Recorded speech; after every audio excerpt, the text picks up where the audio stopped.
Welcome to the major regions of Egypt.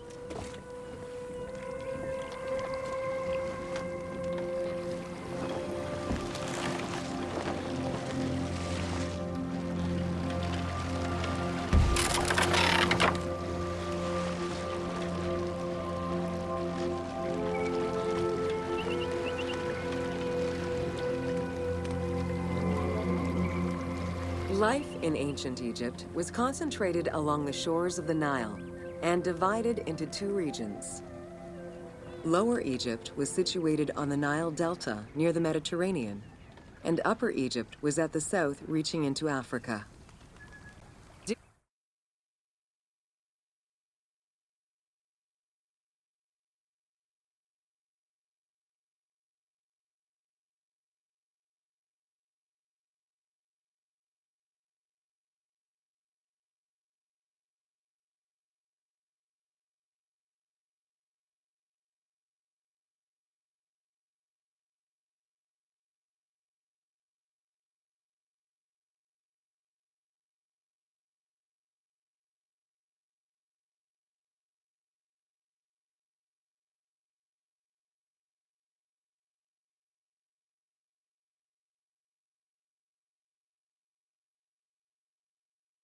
Due to its proximity to the Mediterranean, temperatures in Lower Egypt were less extreme than in Upper Egypt.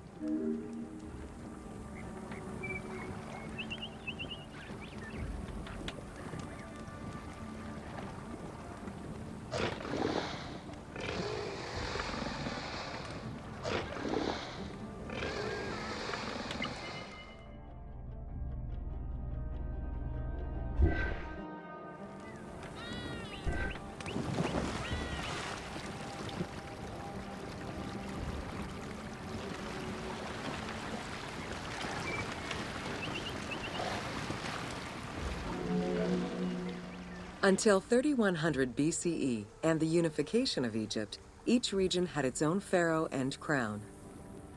Lower Egypt's crown was red and marked with symbols of papyrus and bees. Upper Egypt's crown was white with symbols of lotus and sedge grass.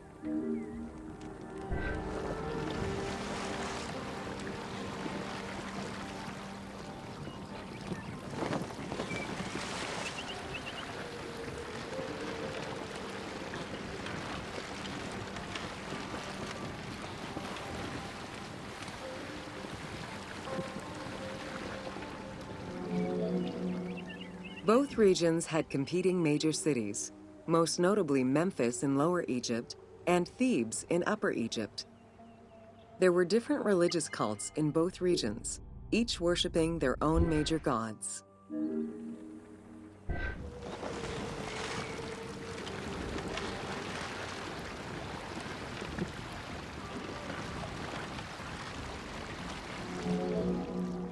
Many of the temples were designed in such a way as to represent the two regions, and ceremonies often incorporated Upper and Lower Egypt in their rituals.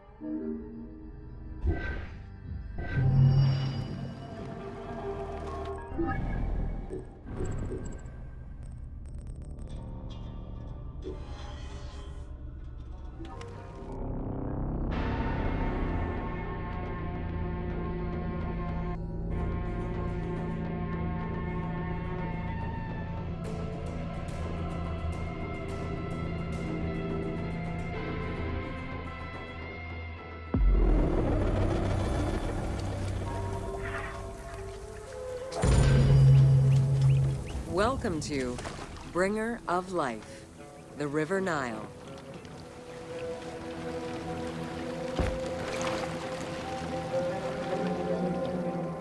The ancient Egyptians called the dark fertile soil of the Nile the Black Lands, and the surrounding desert was referred to as the Red Lands.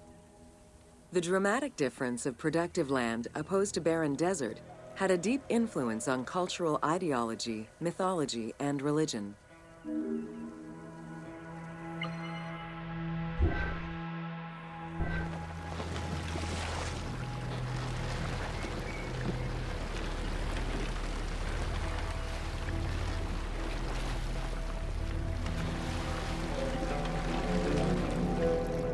The Nile determined much of Egyptian civilization. For example, the seasonal cycle of the Nile was so consistent that ancient Egyptians created their calendar around it. The flood season, or Akhet, was when the departing floodwaters left arable soil for crops. It was followed by the growing and harvesting seasons, known as Peret and Shemu. These regular seasons, along with abundant wildlife and rich soil, meant that Egypt's denizens were able to nourish themselves and ensure their country's strength in trade.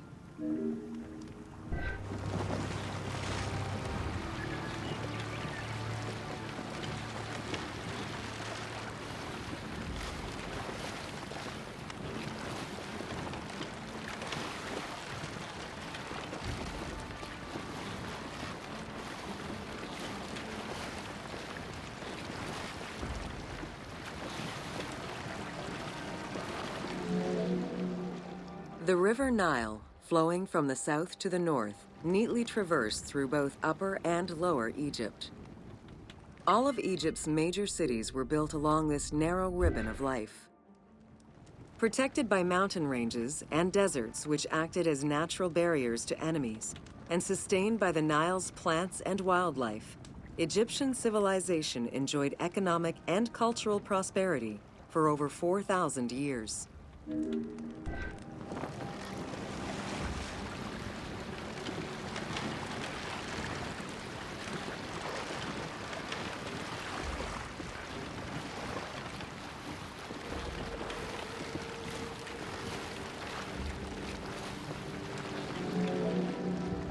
Both ancient Egyptians and ancient Greeks referred to the Nile as the river in their respective languages. Stretching a distance of over 6,700 kilometers, the Nile is one of the longest rivers in the world. It flows south to north, spanning 11 countries. The River Nile originates in the region of the Great Subequatorial Lakes, including one of the largest in the world, Lake Victoria near Tanzania.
The river flows through African equatorial forests, swamps, volcanic lands, steppes, and deserts, splitting apart for a while and picking up various sediments from each region and carrying them all the way to Egypt. Its main artery, known as the White Nile, rejoins with the Blue Nile in Khartoum. This is where it weaves through rich deposits of silt and nutrients, carrying them along in its wake.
The Nile crosses 6 cataracts from the south to the north, creating natural obstacles between the various sections of the river.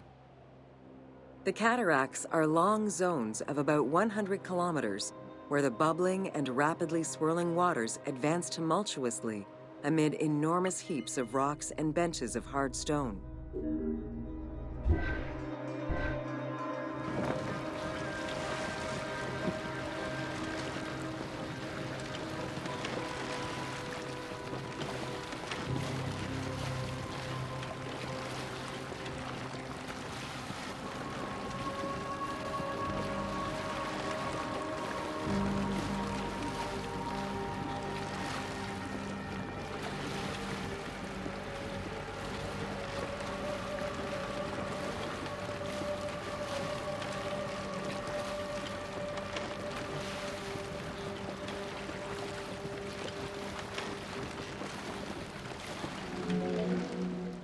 It is after crossing Nubia and the first cataract that the river officially returns to Egypt in Aswan. There are still 1,000 kilometers before it reaches Cairo and the Delta, bringing life to those living on its shores before it eventually empties into the Mediterranean Sea.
Ancient Egyptian irrigation and water use was centered around the Nile. However, they also had access to streams and rivers, as well as several large lakes. The Delta, situated at the north end of the Nile, also known as Lower Egypt, is a large irrigated area where the river splits into several tributaries.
The Delta had several major brackish coastal lakes, bodies of water separated from the sea by thin strips of land. A mix of deep to shallow waters, salt swamps, and sand plains, these lakes were refuge to a wealth of species, as well as water and land plants. The occasional bandit could also be found sheltering within the denser reeds, waiting for the unwary traveler.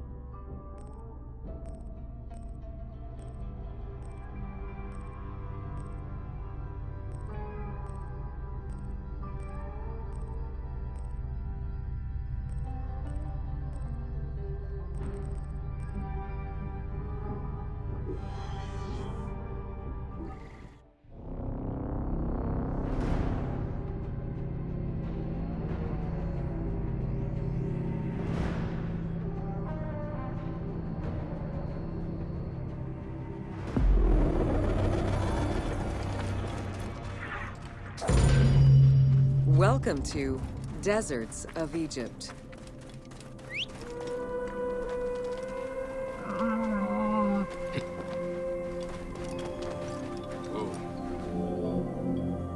Reaching out on either side of the lush Nile are the harsh, arid Western Desert and the mountainous Eastern Desert. They cover nearly 94% of Egypt. Each of these parent deserts have their own microclimate and contain several smaller deserts with a distinctive fauna and flora. Whale fossils were discovered within the depths of the Sahara. Known as the Valley of the Whales, this location is evidence of the seas which once covered the area.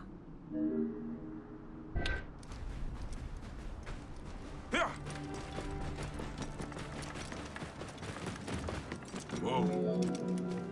The White Desert in the northeast of the Sahara owes its name to its white limestone soil, contrasting with the yellow sand. The wind has eroded the rocks of the White Desert into stone mushrooms, the most famous of which is referred to as the finger of God.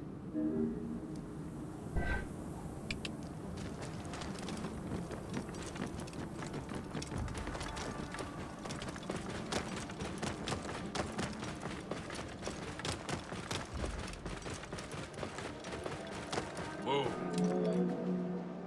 The Great Sand Sea is a large unbroken desert that reaches out through western Egypt and eastern Libya. It is home to a unique geological formation known as Libyan silica glass.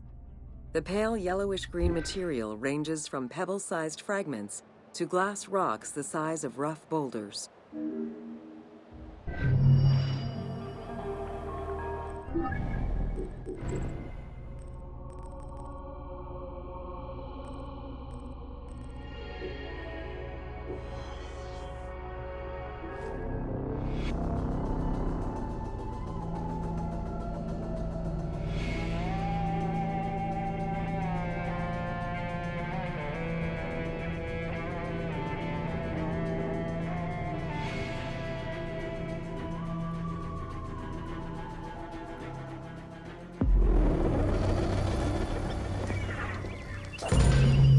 Welcome to the Fayyum. The Fayyum Oasis is an enormous basin in the Western Desert that formed from the Nile's overflow.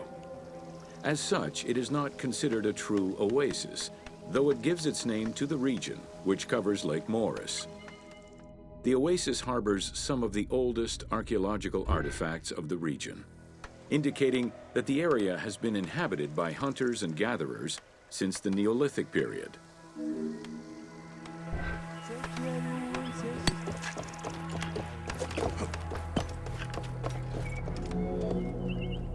The Fayyum Oasis drains into Lake Moeris, which was a large freshwater lake, but at some time became a saltwater lake.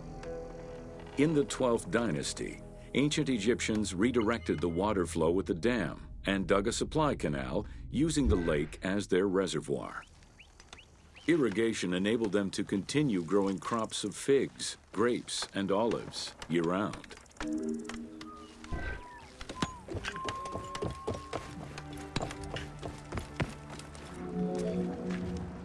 Reed boats, feluccas, triremes, and kerkeros were the most commonly found craft within the landlocked waters of Egypt.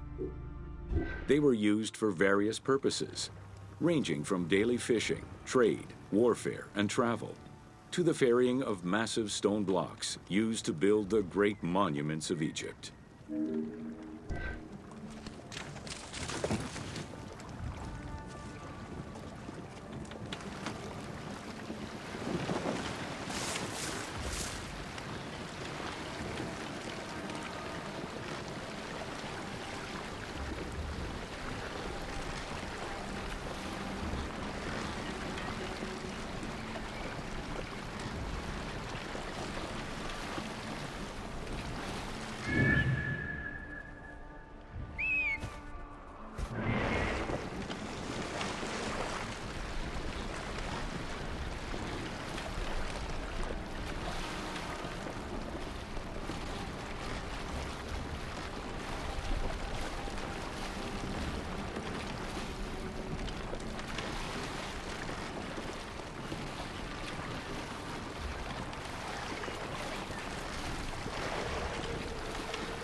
The most impressive pyramids of ancient Egypt date from the Old Kingdom and can be found on the sites of Giza, Saqqara, and Dashur.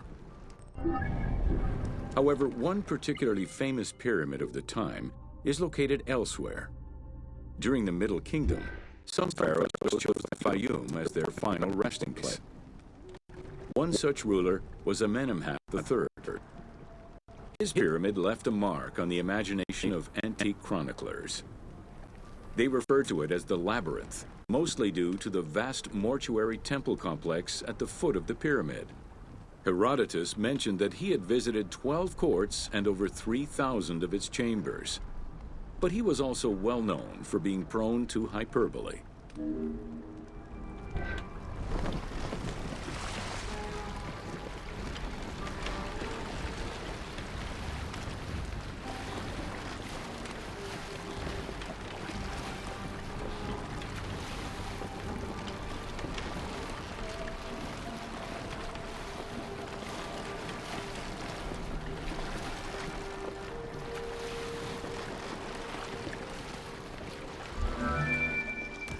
Amenemhat's pyramid was built with a brick core and covered with stone slabs, designed to be impenetrable. The burial chamber, made out of a single block of sandstone, is unique in its design. Richard Lepsius and Flinders Petrie both explored the pyramid site, measuring 385 meters by 158 meters, and identified it as the location of the labyrinth. Their research conditions were difficult, as most of the site had been submerged by the nearby canal. Furthermore, the stones from the complex and the outer casing of the pyramid had been quarried away long ago. Ubisoft decided to give life back to this lost monument and the many crypts that were said to be devoted to the sacred crocodile god, Sobek.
Founded during the 5th dynasty, the site was popular during the 12th dynasty under the name of Shedet. During the Ptolemaic era, the metropolis was named Crocodilopolis by the Greeks, in honor of the crocodile god Sobek. During the Greco-Roman era, the Cleruks, soldiers of the Ptolemies, settled there after their military service and expanded the irrigation systems. Irrigation and water distribution tripled the arable land and turned the city into a lush and rich area. 27,000 inhabitants lived in its precinct at its height. The city's location was strategic in controlling the many small waterways connecting to the main canal, and thus the Nile.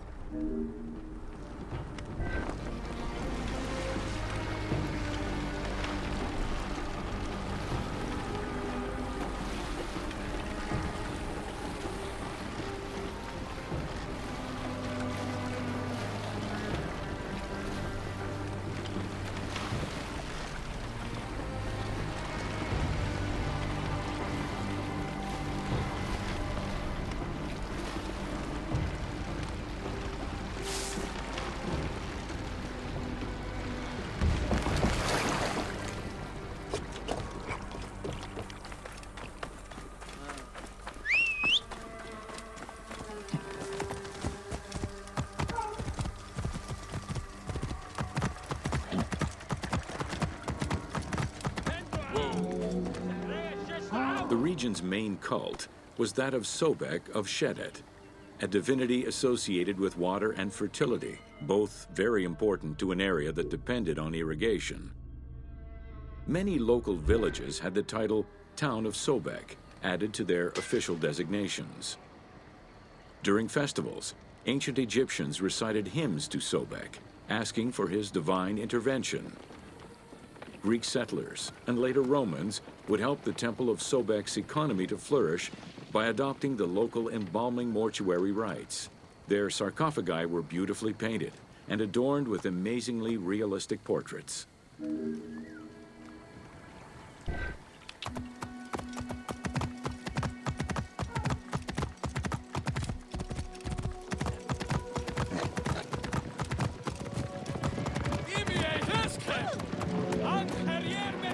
Very similar to the cult of the Apis bull in Memphis, a living crocodile was worshipped within the precinct of Crocodilopolis's main temple.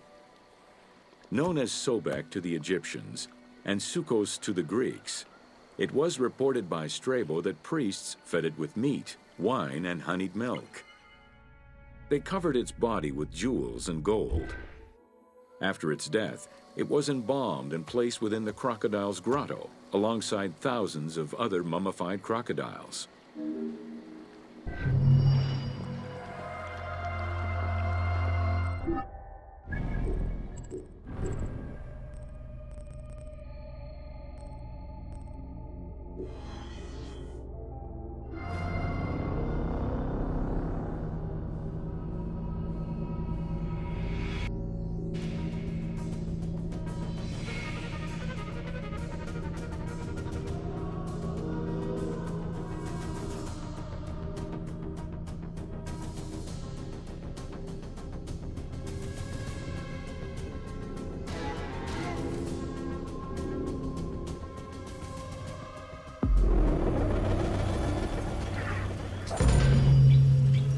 Welcome to SIWA.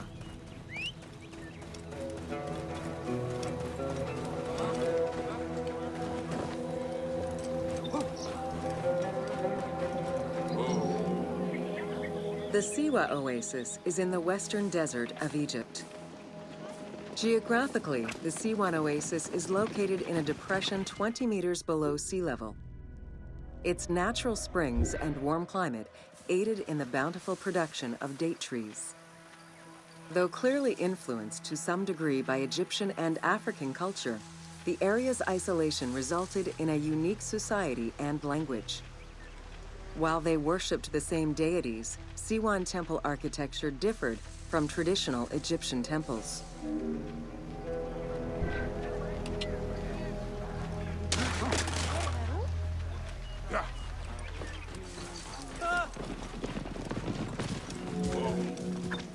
Old Kingdom Egyptians referred to the oasis as cauldron due to its unique geographical structure.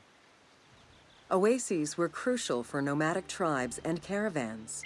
Without them, there was no chance of survival in an otherwise harsh landscape.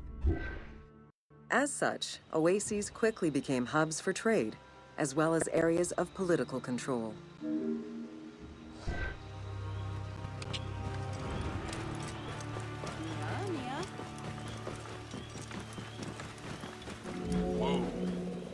Because of the dry climate, there is very little rainfall to sustain the oases.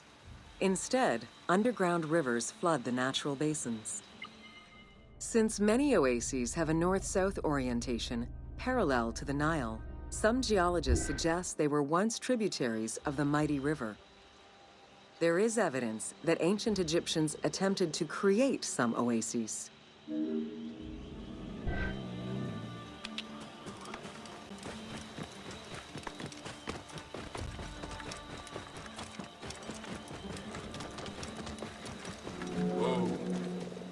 The Libyan oases are the best known, as they are geographically and culturally linked to the Nile Valley and the Delta. These western oases have a distinct geology from the other regions of Egypt. The most famous and important oases are Karga, Dakhla, Farafra, Baharia, and SIWA.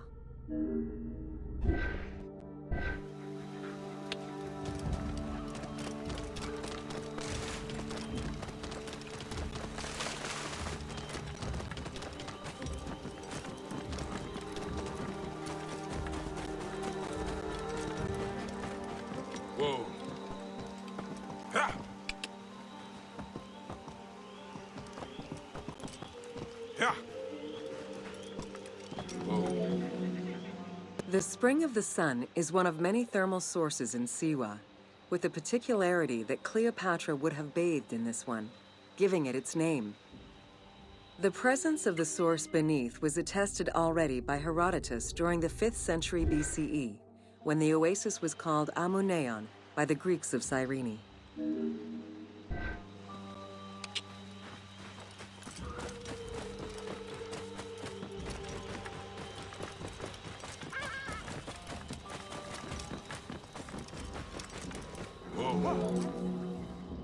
Oracles predicted the future, delivered omens that could be more or less obscure, and offered divine guidance.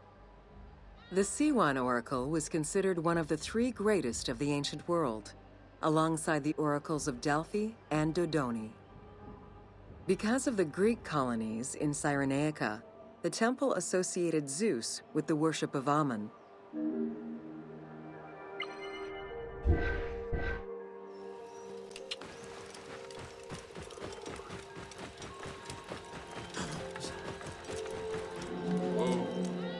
It is no wonder that Alexander the Great made the perilous journey to SIWA in order to consult the oracle, emulating the actions of mythical heroes such as Hercules and Perseus. This action earned the approval of the oracle, who validated his claim as Pharaoh of Egypt. He was confirmed as the son of Ammon, conferring upon him the most legitimate claim to date of all Egypt's foreign invaders.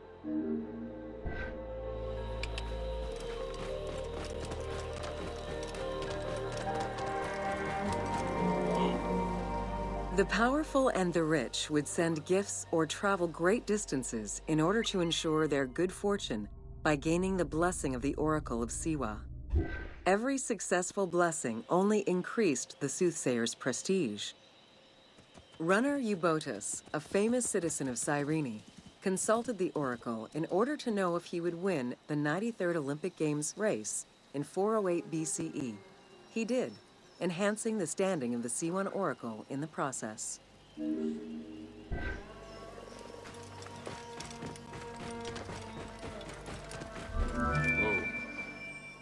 The Temple of the Oracle of Ammon was built in the 6th century BCE by Pharaoh Amasis.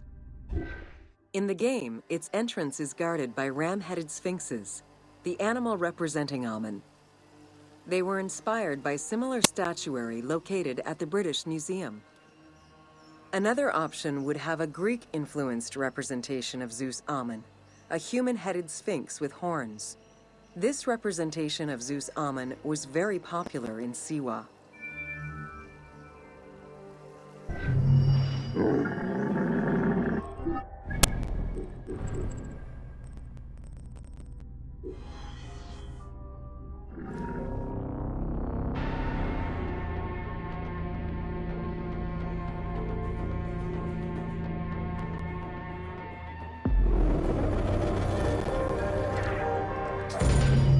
Welcome to the Qattara Depression.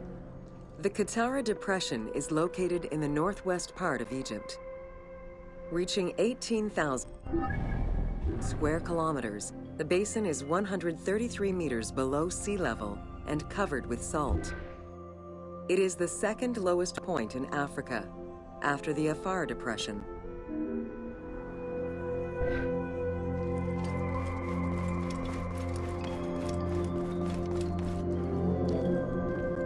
The climate is very arid, with average temperatures reaching 36 degrees Celsius. The famous SIWA oasis is located on the protected southwestern region. Today, the Qattara Depression is utilized for oil exploration.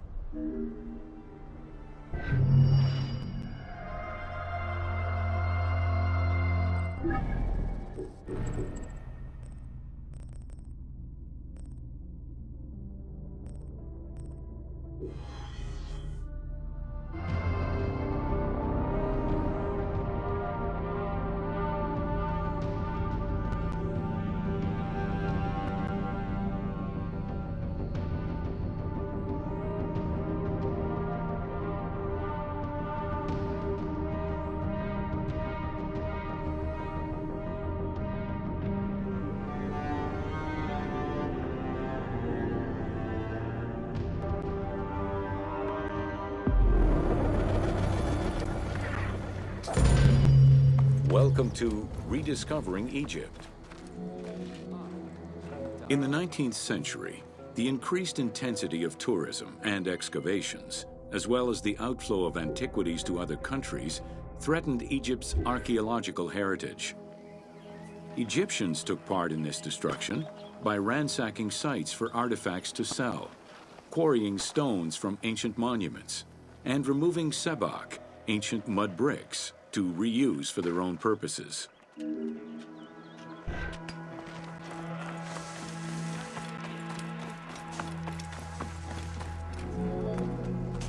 A major step in conserving Egypt's heritage was taken in 1858, when the Viceroy of Egypt created the Antiquities Service.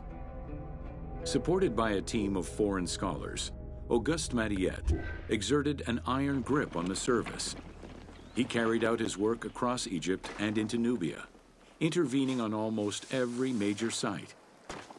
Aware of the necessity of keeping unearthed artifacts in Egypt, Mariette requested a museum be created for that purpose in 1858. This museum was the ancestor of the Egyptian Museum.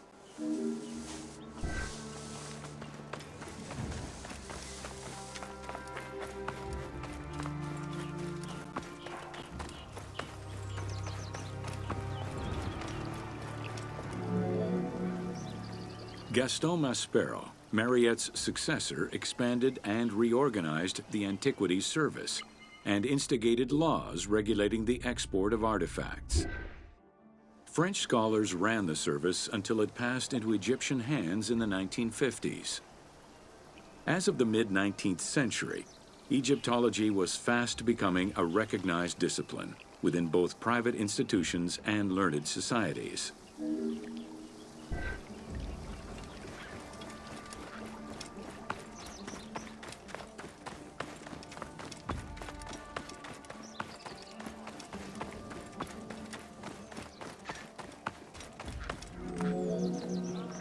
A French architect, archaeologist, and former researcher, Jean-Claude Golvin, now specializes in the artistic reconstruction of ancient cities and monuments.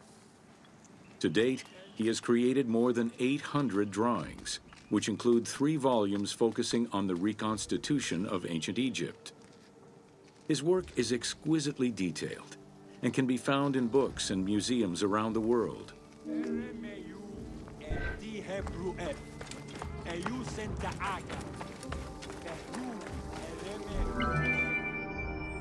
The team was thrilled to collaborate with Jean-Claude Golvin in order to recreate Egypt for the game.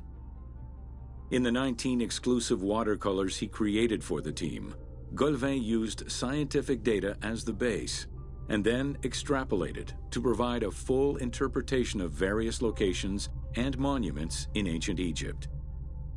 Both early sketches and fully rendered images were then used by the team as references while building the world of Assassin's Creed Origins.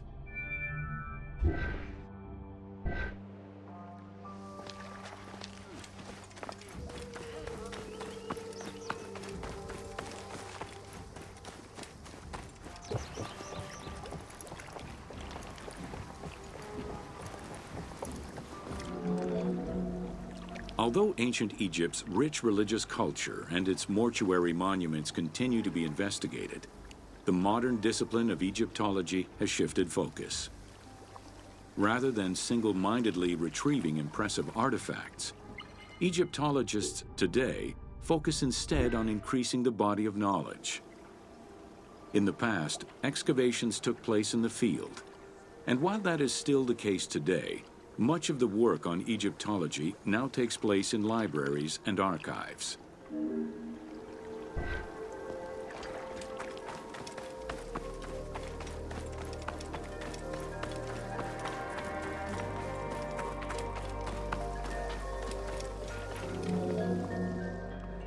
Today, archaeology in Egypt relies on an interdisciplinary approach, where traditional Egyptologists are helped by a wide spectrum of scientists from other disciplines and new non-invasive techniques.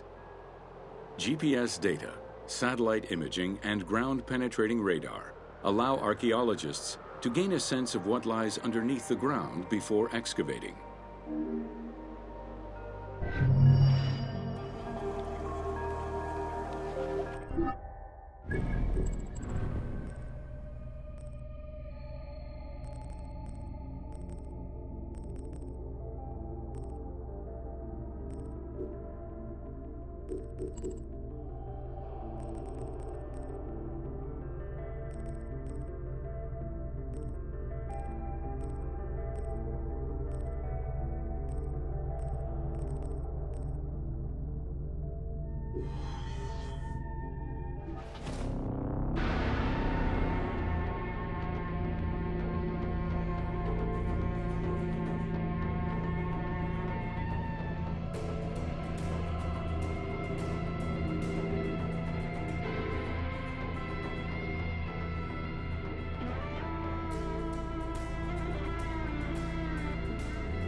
Welcome to Ancient Egyptian.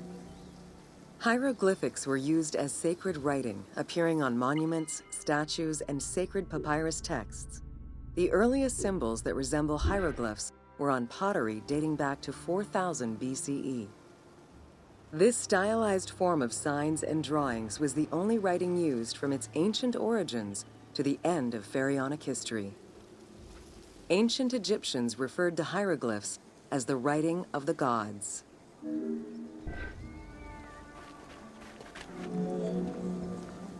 Considered a difficult language, it was intended for pharaohs, nobility, and priests, and meant to be used in ceremonies, within tombs, and for government records. Since few Egyptians were able to read the ancient hieroglyphs, the mythological aura around the language was persistent, even in their own culture.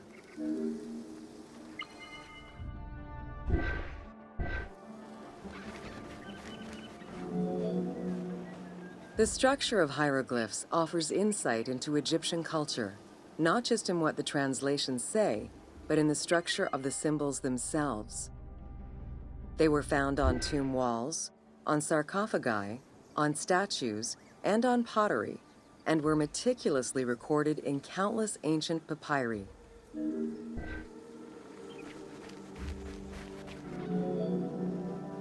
In many temples, priests would perform rituals and daily offerings. These were accompanied by hieroglyphs used as spells. In tomb paintings, the hieroglyphs are represented with formulas to recite. These spoken words were meant to be spells which would allow the deceased to benefit from the offerings for all eternity. Spells and offerings were also written for the living, to enhance medicines and cure illnesses.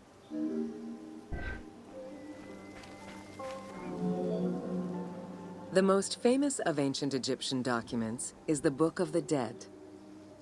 Written in hieroglyphs and hieratic texts, it depicts important spells and rituals. These spells were intended to ensure a smooth transition from life to death and allow the deceased to safely navigate the perils of the afterlife.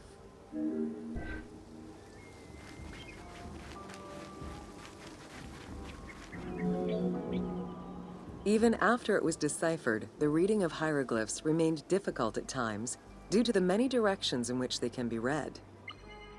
Depending on the orientation of the signs, hieroglyphs can be read left to right, right to left, horizontally or vertically, though never bottom to top.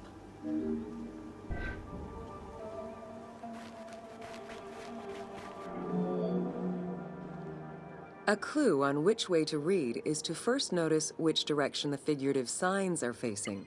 If a pictogram is looking to the right, then the reader is meant to start from the right and read towards the figure.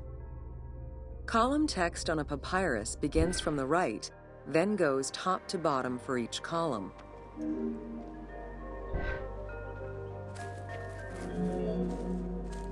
Text written on tomb walls resembles the structure of a page from a comic book. The text can be placed in front, behind, or above the character, and its symbols look in the same direction as the character. Another clue is that the name of a god or hieroglyphs meaning gods or kings are always written before the descriptive text.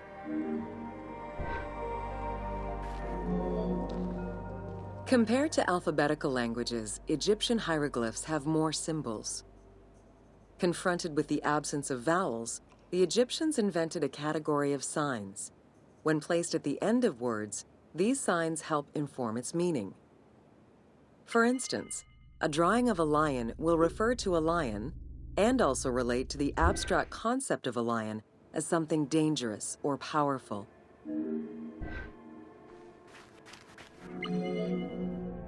Middle Egyptian hieroglyphs contained a little more than 700 signs. By the end of the Greco-Roman period, there were 10,000 signs. Egyptologist Sir Alan Gardner created a list classifying common hieroglyphic signs and their variants.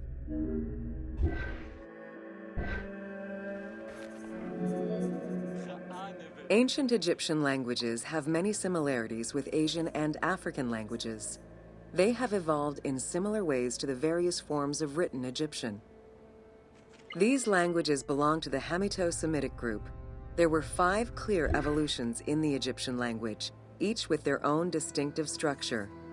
These languages are known as Old Egyptian, Middle Egyptian, Late Egyptian, Demotic, and Coptic. Coptic is the only living language that allows linguists to define the vowel structure and to distinguish different dialects.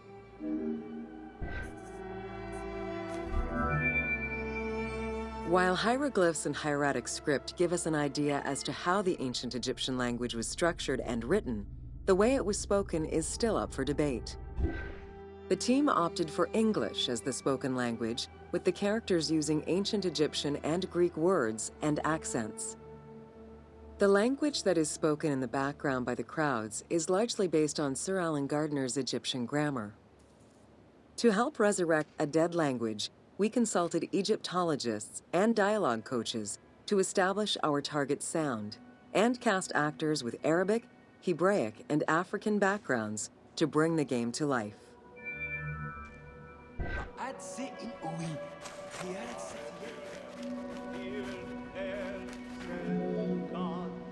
After Alexander the Great's arrival in Egypt and the establishment of his reign, Greek became the language used by the governing bodies. The inability to read hieroglyphs caused resentment among the Greek population. It's from this tension that the Rosetta Stone was created. The spread of Christianity ended pharaonic culture and resulted in the destruction of its pagan monuments. This also marked the end of hieroglyphic writing and understanding.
Welcome to the Agora and Thermal Baths. Cyrene's Agora was the public marketplace and political hub of the city. Its central courtyard was open to the sky, while market stalls and shops ran along the sides, some neatly tucked away under long-roofed colonnades. As in other Greek cities, the Agora included a central hearth, known as a prytaneum.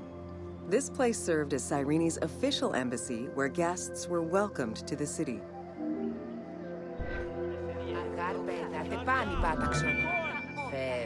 An unnamed statue representing naval victories was the centerpiece of the Agora. The statue's female figure likely represents Nike, the goddess of victory. It was likely very similar to the victory of Samothrace, which currently resides in the Louvre Museum and served as a reference for the team.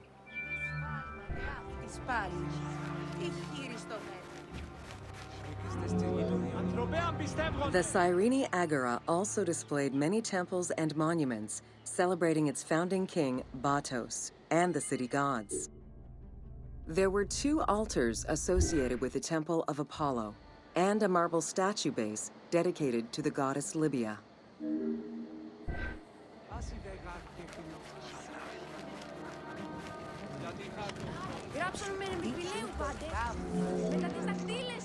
The civic buildings included a law court complete with an archive library that would have housed legal documents and other papers essential to the city's governance. Traces of fire damage to the building's remains indicate that it was possibly destroyed during the rebellion of the Jewish community in 115 CE.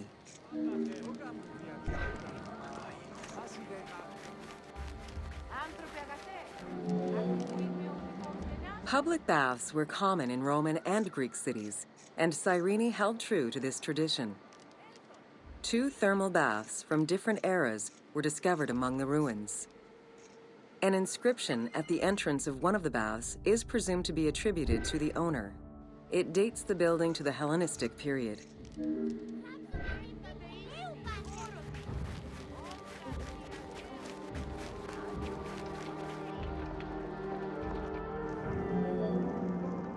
Mosaics were originally created for practical reasons, the need to waterproof floors.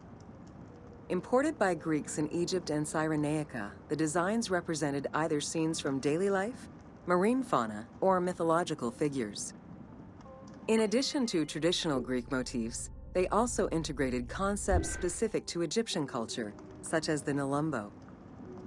The best examples of mosaics recovered to date, however, come from Alexandria.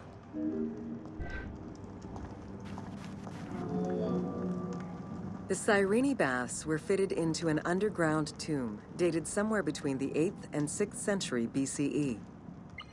Bath seats were carved directly in the rock, allowing for more comfortable ablutions.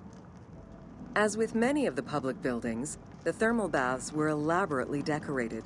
Statues such as Aphrodite and Eros the archer were discovered within.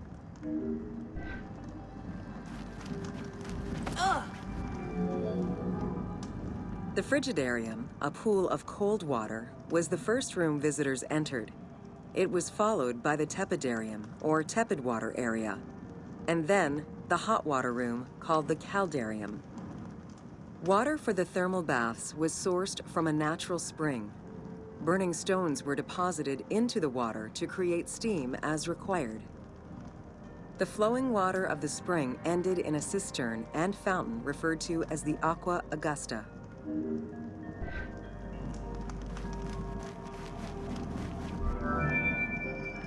Later Roman baths were built under Emperor Trajan and then restored under Hadrian.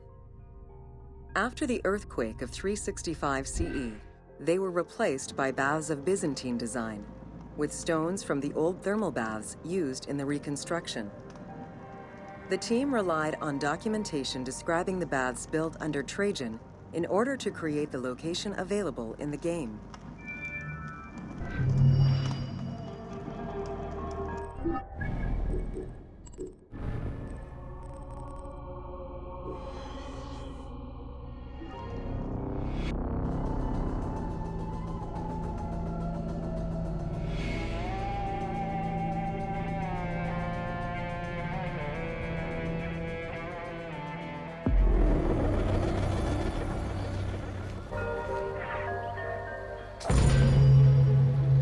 Welcome to Cyrene. Cyrenaica stretches across the coast of northwest Africa. It was known as Pentapolis in antiquity, a reference to the 5 main cities that formed the Greek colonies. Built on a lush plateau of the Green Mountains, in what is present-day Libya, a colony of Greek settlers formed the city of Cyrene in 630 BCE. Cyrene's population quickly grew, spreading out across the terraces of the plateau, making it the first and largest of the 5 colonies.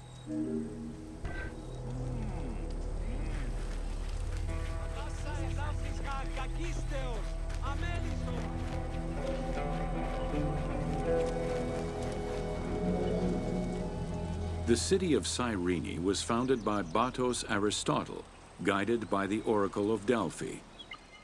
Overcrowded and suffering from drought, Batos's home island of Thera could not sustain its citizens. Batos consulted the oracle, who told them to journey to the North African coast in search of arable land. A series of kings reigned over the city in the first 2 centuries. However, rebellion eventually ended the monarchy, and henceforth the city was governed by the aristocracy.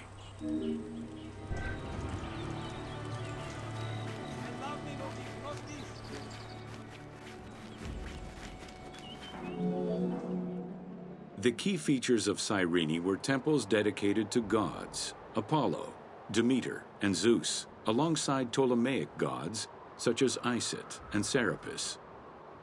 A large agora defined the city's center, and on the western edge, the famed acropolis was built. A fortification wall was added around the harbor at the end of the 2nd century CE.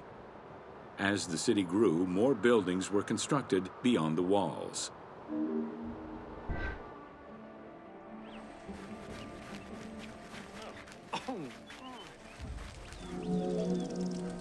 Under Roman, Cyrene became an economic powerhouse, rising in status throughout the Mediterranean.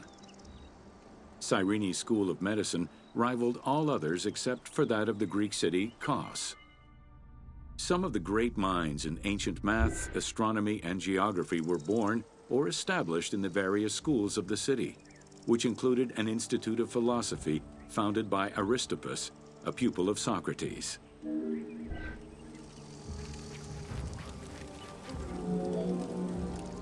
From 115 to 117 CE, there was a revolt in the Jewish quarter that greatly damaged the city of Cyrene. Over time, a succession of battles, poor management of its silphium crop, and earthquakes eventually took their toll on the city. It was completely abandoned in 365 CE.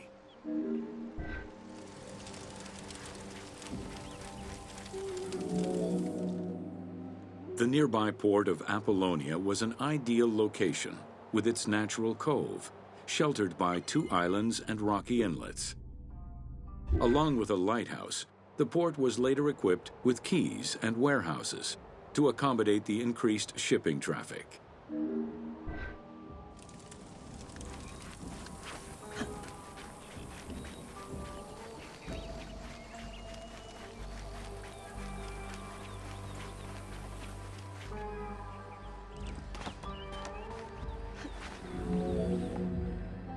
With its success as a commercial trading port, Apollonia surpassed Cyrene to eventually become the capital of the Pentapolis. A number of earthquakes gradually shifted the city, causing many of its original structures to sink. Some of its ruins can still be seen underwater.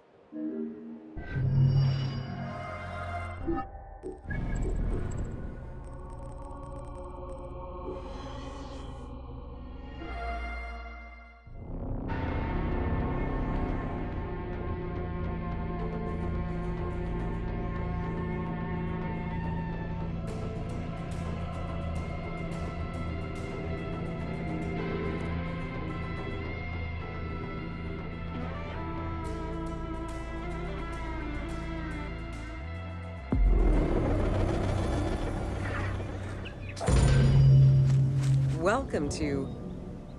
Between the 5th century CE and the Renaissance, knowledge of hieroglyphs was entirely lost.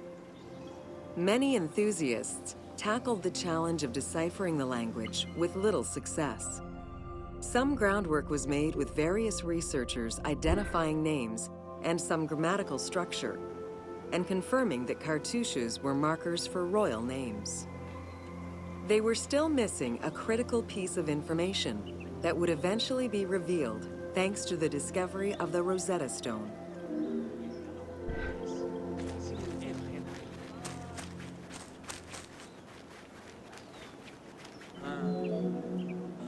The Rosetta Stone was found in 1799 by Bouchard, a soldier in Napoleon's army. The stela dates from 196 BCE, written in ancient Egyptian and Greek with 3 scripts: hieroglyphics, Demotic, and Greek alphabet. Following the defeat of Napoleon Bonaparte in 1801, the English took possession of the stone. It has been at the British Museum since 1802 and remains the most visited object of the museum to date.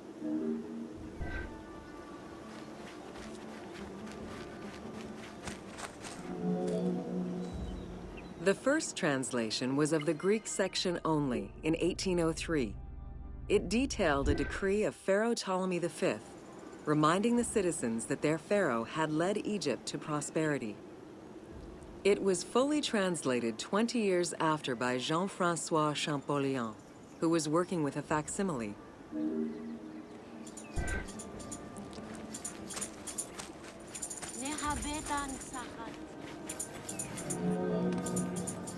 Through his studies of the stone, Champollion was able to make a critical observation that would unlock the whole mystery: that hieroglyphics were not only ideograms, but also phonograms. Hieroglyphs consist of phonetic glyphs, single characters, and logograms. Essentially, they are a combination of phonetics, alphabet, and full words, which in total form a language.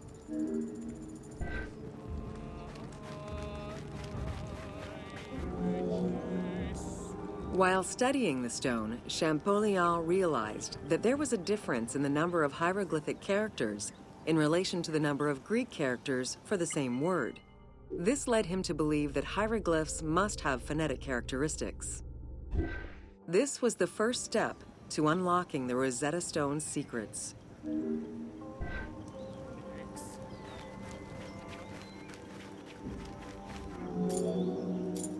To prove this theory, Champollion began identifying Egyptian rulers' names and then compared their phonetic pronunciation to the Greek version. For example, Cheops had been the Greek name given by ancient chroniclers to the owner of the Great Pyramid, Khufu.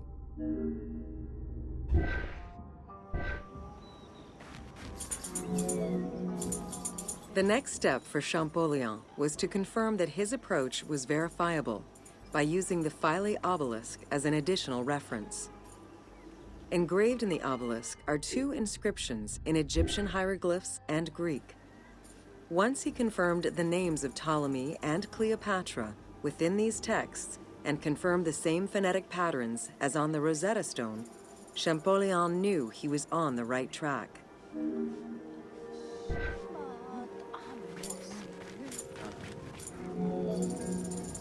Champollion had already mastered several ancient languages when he took on deciphering the Rosetta Stone.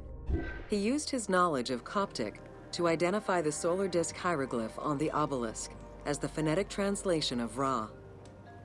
Further translation only strengthened his conclusion.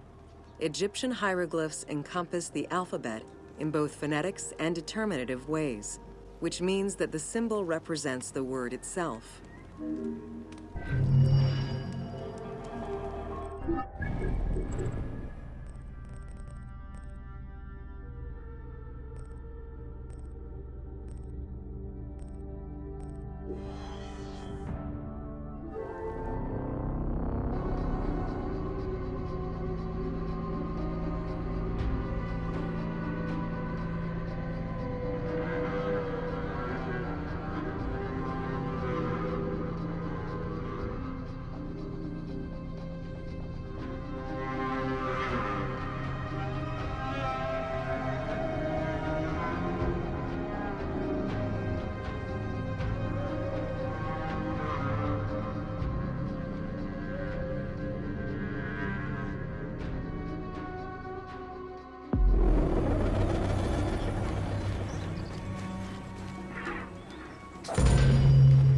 Welcome to Important Monuments of Cyrene. The sanctuary of Apollo sits on a prominent edge of the plateau of Cyrene, overlooking the Mediterranean Sea. It could be accessed either by the road from Apollonia via the necropolis or by the Sacred Way, coming from the agora of the city.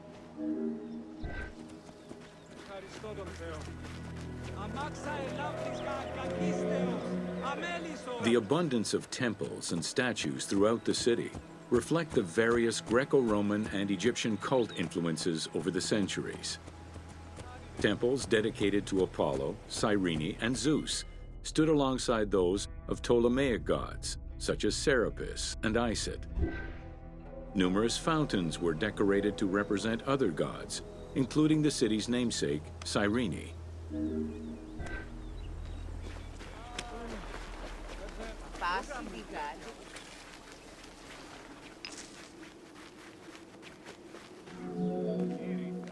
A vestibule known as a propylaeum marked its entrance and highlighted the fountain of Apollo. God of the sun and of protection, Apollo was an important deity to both Greeks and Romans. The sanctuary built in his honor was considered to be sacred.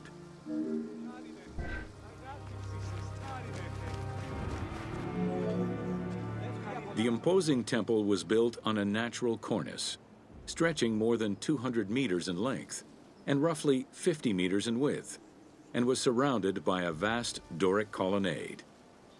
Sections uncovered by archaeologists indicate restorations to the columns were made between 115 and 116 CE.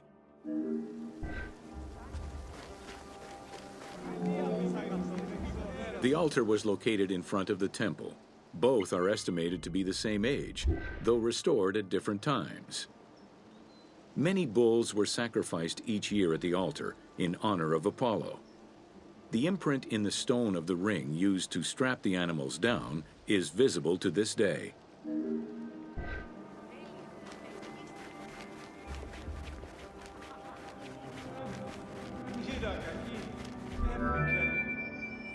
Carved during the Roman era, the Apollo citharide was discovered near the temple.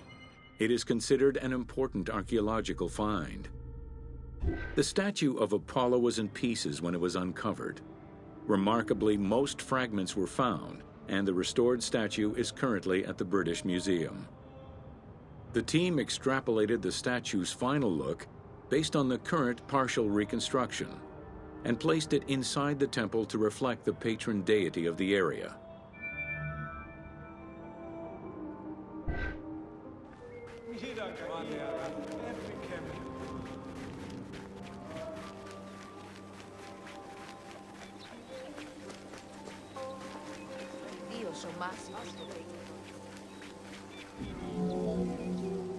The amphitheater of Cyrene is located on what is known as the Terrace of Myrtosa, next to the sanctuary of Apollo. It was built on top of the old theater in the 2nd century. Originally used as a stage, the theater became an amphitheater once the taste for Roman gladiatorial entertainment reached the city.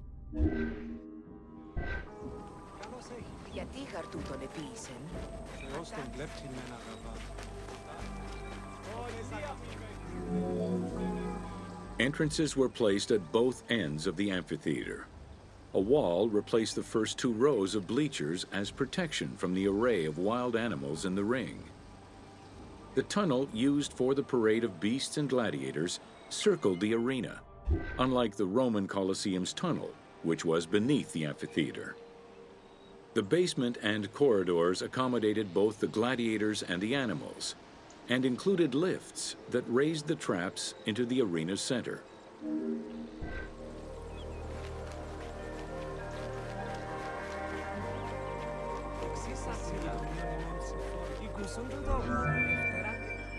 Since the original theater was close to the cliffside, the expansion didn't allow for a perfect circle. Instead, junctions of the semicircle formed the arena into an oval shape. This elliptical formation still ensured an excellent view from all angles. The team decided to create a perfectly round theater for technical reasons and used the structure of the Roman theater as their reference.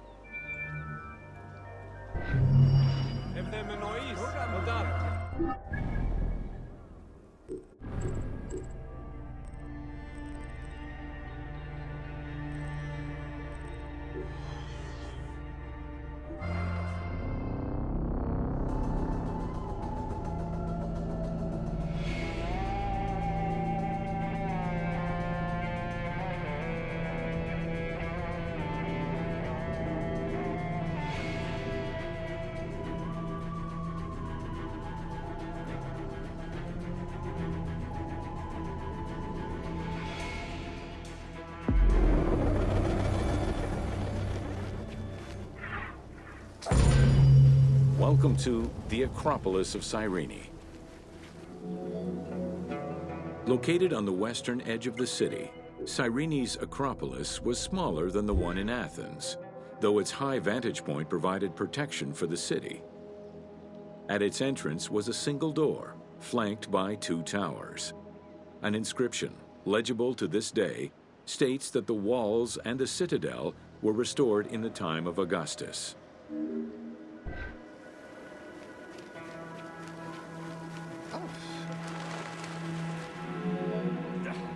A number of statuettes have been excavated from the site, including one of Berenice, the daughter of Magus, the king of Cyrene, and half-brother of Ptolemy II. At the northeast tower, there is a sanctuary consisting of two small temples with a vestibule and an altar believed to be that of Serapis and Isis. When the temples were excavated, archaeologists found traces of fire damage. However, there are no indications as to when this fire occurred.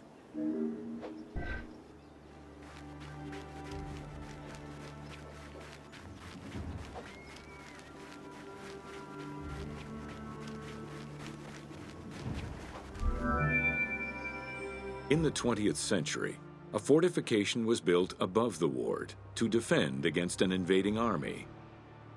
It covered the ancient remains of nearby Roman houses entirely, and archaeologists have yet to fully excavate them.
Welcome to the city of Memphis.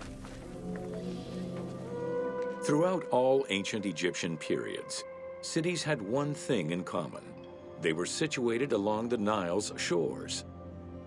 Cities were often designated for government or for worship. Major cities had several temples dedicated to numerous gods and goddesses. Egyptians referred to the organization of their cities as a sepat, or later on by the Persian term nome. There were 20 sepat in Lower Egypt and 22 in Upper Egypt. The capital city of ancient Egypt changed many times over the periods.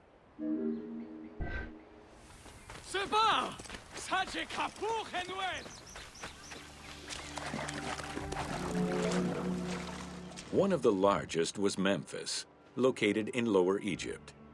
It was a key center for religious temples, including their most important deity, Ptah, god of creation. Thebes, located in Upper Egypt, competed with Memphis and featured as both a political and a religious center. Two important temples, Luxor and Karnak, were built there. A minor capital of the Sayyid dynasty was the city of Sais. This was the last native Egyptian capital of Egypt.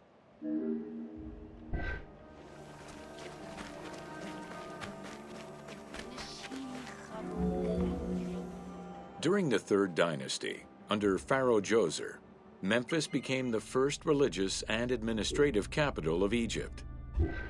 Even when the political capital of Egypt decentralized itself, pharaohs were crowned in this sacred city in order to legitimize their ascension to the throne, up to and including Alexander the Great. Though little remains today save ruins south of Cairo, we can guess at the structure of the city, which stretched up to 5 kilometers in length and 2 kilometers in width.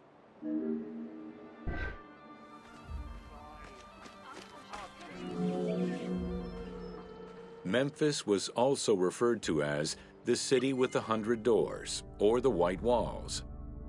These names were in reference to the wall which surrounded the city. Under the protection of Ptah, god of craftsmen, the city was a thriving religious and economic hub.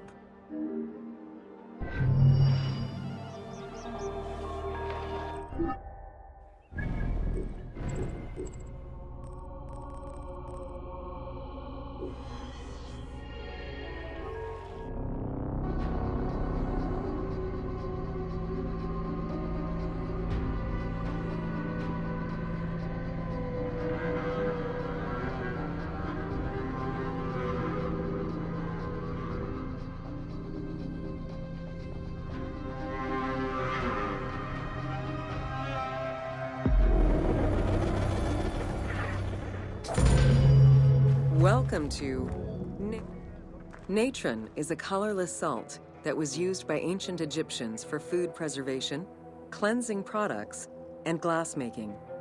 It was also used in the mummification process.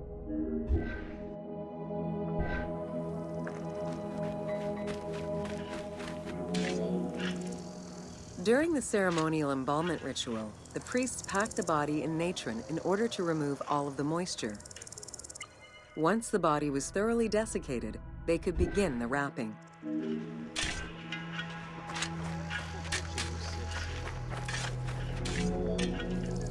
Natron was mined in Wadi Natron. The main mining methods involved either cutting slices out of the lake bed when it was dry, or raking through mineral-saturated water to gather the mineral salts during the floods.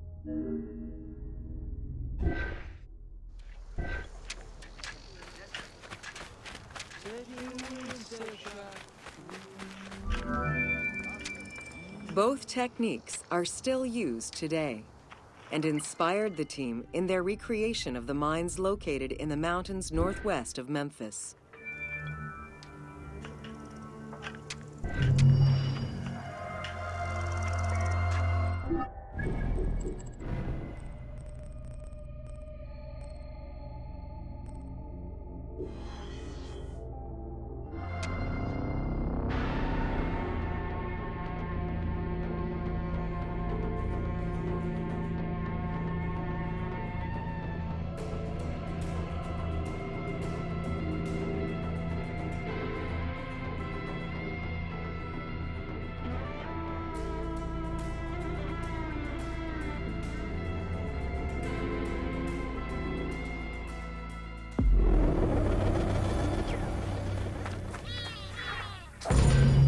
Welcome to Fauna of Ancient Egypt.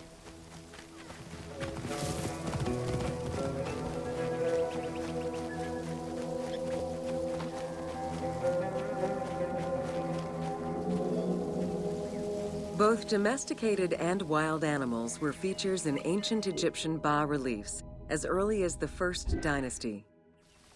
While the variety of wildlife served as a reliable food source, it also influenced both culture and mythology.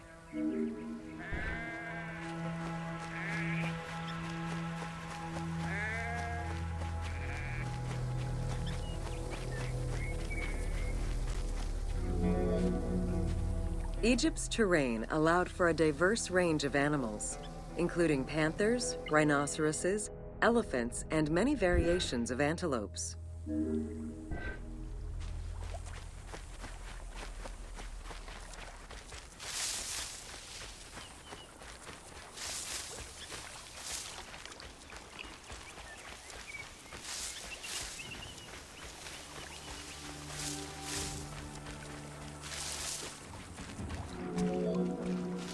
The Nile was home to many species of fish, along with hippopotami and crocodiles.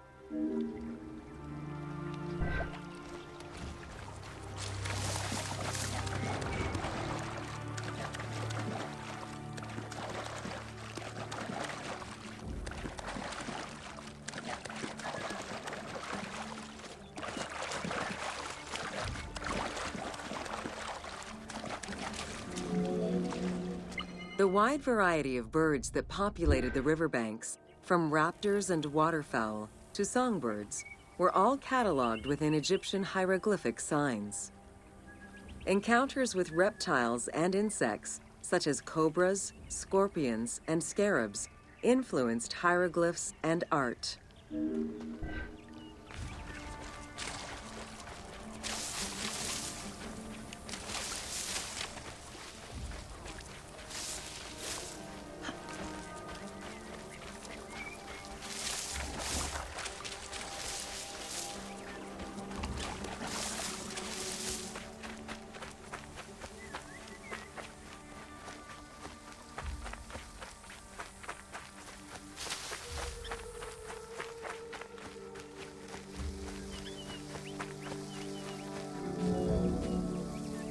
While all animals had sacred meanings, lions in particular represented power and royalty to ancient Egyptians. They were so prized by pharaohs that they were hunted to extinction within Egypt.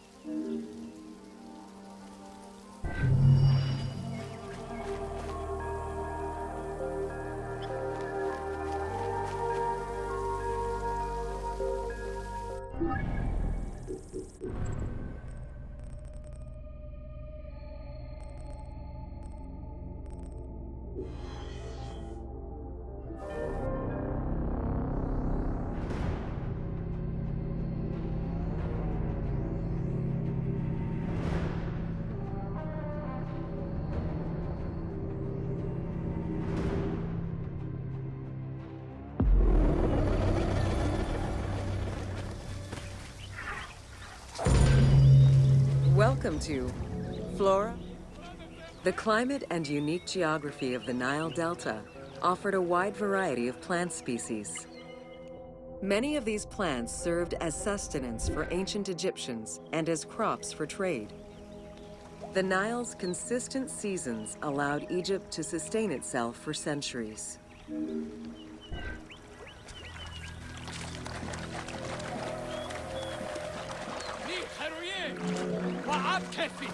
Possibly the most useful of the plants was the papyrus. This tall sedge plant grew in abundance along the water's edge of the Nile. Commonly known for its use as paper, the ancient Egyptians found many other functions for it, including rope, sandals, and mats. Papyriform boats made from the plant are seen in paintings and reliefs, and were used in ritualistic ceremonies.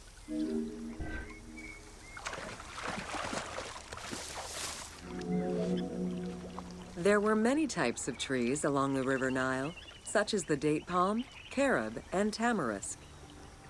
The earliest fruit tree cultivated was the fig tree, followed by apple, pomegranate, and eventually olive trees during the era of the New Kingdom. Mango cultivation was the result of a late import from Asia during the Middle Ages.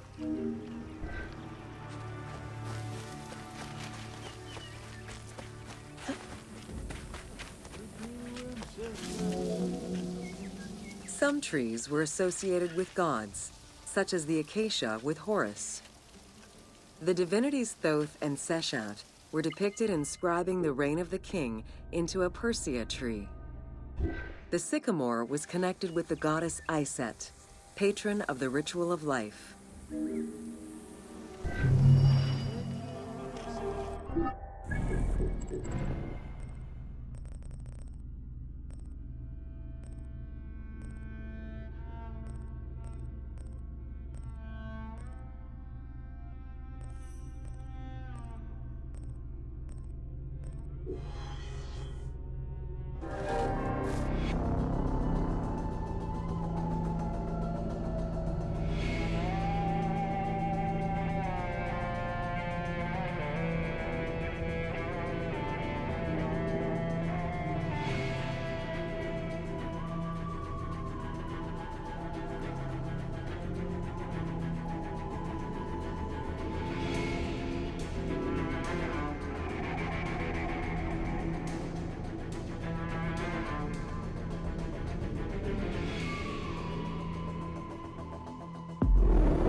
Welcome to the Temple of Zeus in Cyrene. Facing east towards the rising sun stands the temple dedicated to the cult of Zeus. It was built sometime in the 5th century BCE. 70 meters long with 46 Doric-style columns, the imposing structure was the largest Greek temple erected in Africa. It was only slightly larger than the Parthenon and the Temple of Zeus in Olympia.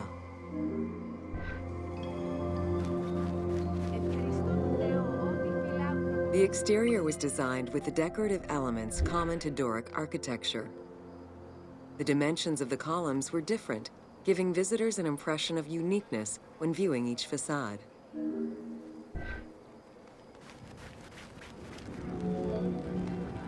After the temple was destroyed during the Jewish rebellion, Emperor Hadrian had it reconstructed. He chose not to rebuild the outer portico, but did restore the new Corinthian columns in marble. The temple was later completed under Marcus Aurelius.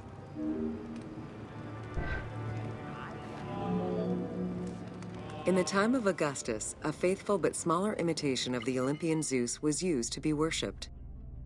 Hadrian then installed a new 12-meter-high statue matching the Zeus in Olympia. It was made of chiseled marble with the head, arms, and feet carved in the round.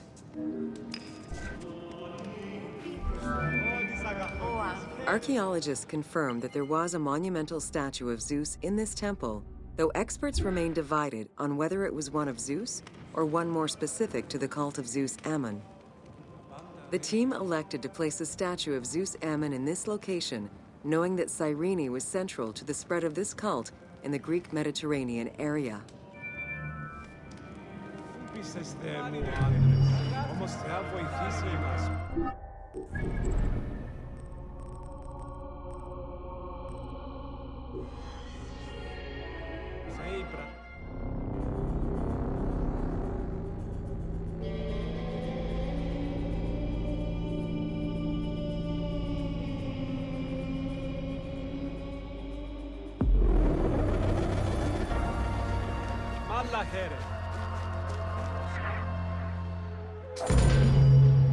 Welcome to the Gladiator Arena. While gladiators would not perform in Cyrene until later in the Roman era, the team decided to include a gladiatorial arena for two reasons. First, they believed it was important to portray this aspect of Roman life. And second, they felt it would add interesting gameplay possibilities.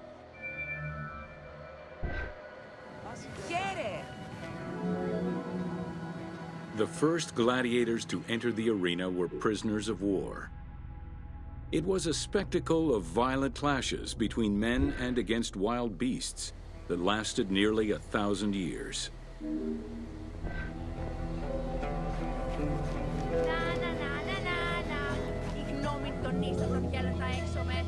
Eventually, volunteers began to enter the ring. For status and money, many of the more skilled combatants increased the quality of the entertainment. Thus, the profession of gladiator came to be. Bound by contract to the master of the gladiators, the fighters were fed, trained, and guarded in barracks.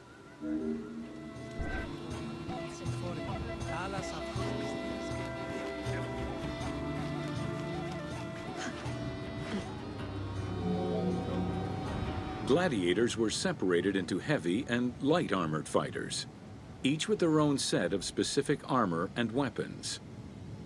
Organizers often had two audience-favored factions face each other in combat.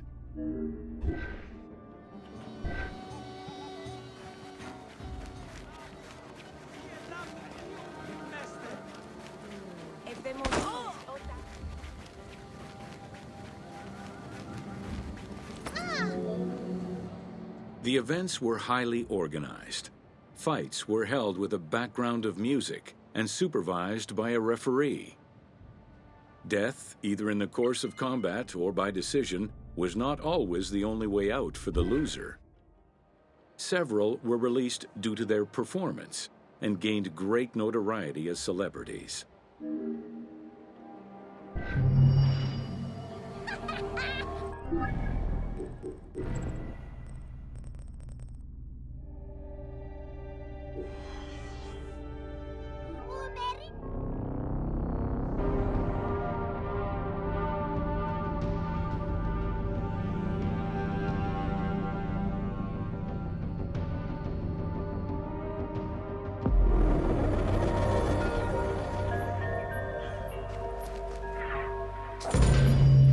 Welcome to Major Exports of Cyrene. Cyrene's main source of economic wealth was in the cultivation and export of poppies and silphium. Though the opium oil from the poppies was also an export, little is known about this crop. Information about the cultivation of silphium, however, is more accessible to us.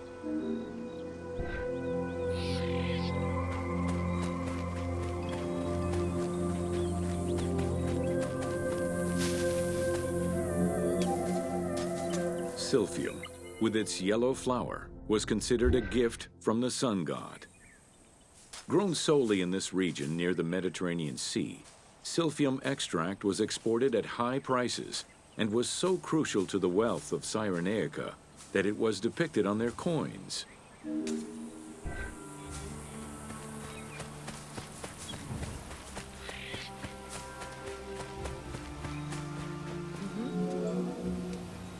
Silphium's roots produced a resin used by both the Greeks and Romans in medicines intended to cure cough, fever, indigestion, and many other ailments.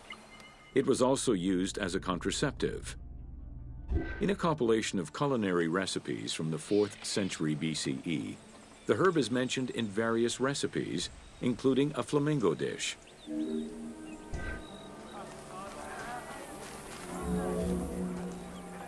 High demand, overexploitation, and possibly a shift in climate all contributed to the eventual extinction of silphium.